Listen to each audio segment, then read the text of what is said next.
Good evening, you're watching news that deserve your attention. I'm Navya Singh. Let's begin with the headlines today. India recorded more than 217,000 coronavirus cases in just a single day.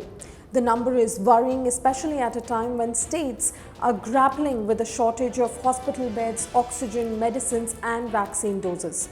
The total number of coronavirus cases in India has now breached the 1.4 crore mark. More than 1,100 people have died of COVID-19 in the last 24 hours.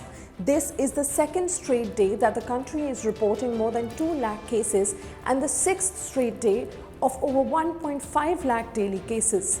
This week, India overtook Brazil to become the country with the second highest number of cases worldwide after the United States.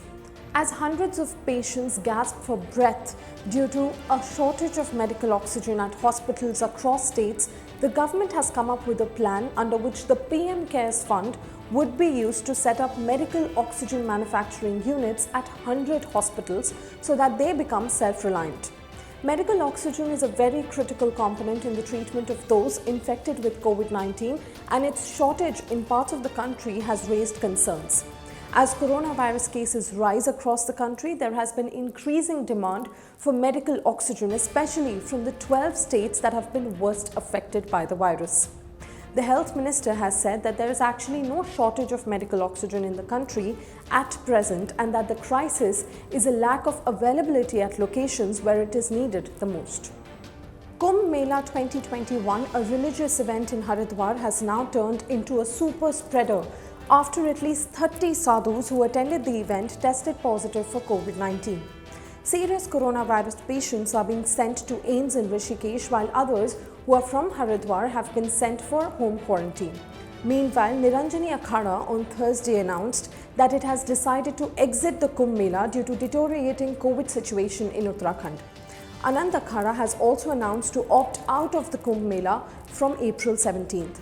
Notably, more than 1,700 people have tested positive for COVID-19 in the Kumbh Mela area from April 10th to April 14th. Activist and former student union leader Umar Khalid was granted bail by a Delhi court on Thursday in a case linked to the 2020 Northeast Delhi riots.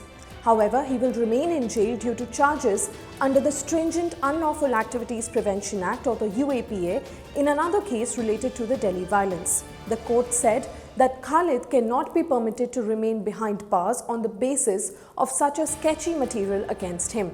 The former JNU student leader was arrested in October 2020 in connection with the violence in Northeast Delhi over the Citizenship Amendment Act protests.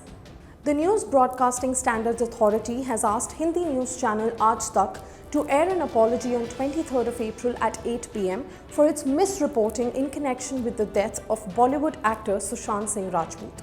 The authority had found that the Hindi news channel had violated broadcasting norms by reporting certain tweets as the final words of Sushant Singh Rajput. The channel has also been asked to pay a fine of Rs 1 lakh. That's all for today, and I'll be back with some more important news tomorrow. Thanks for watching.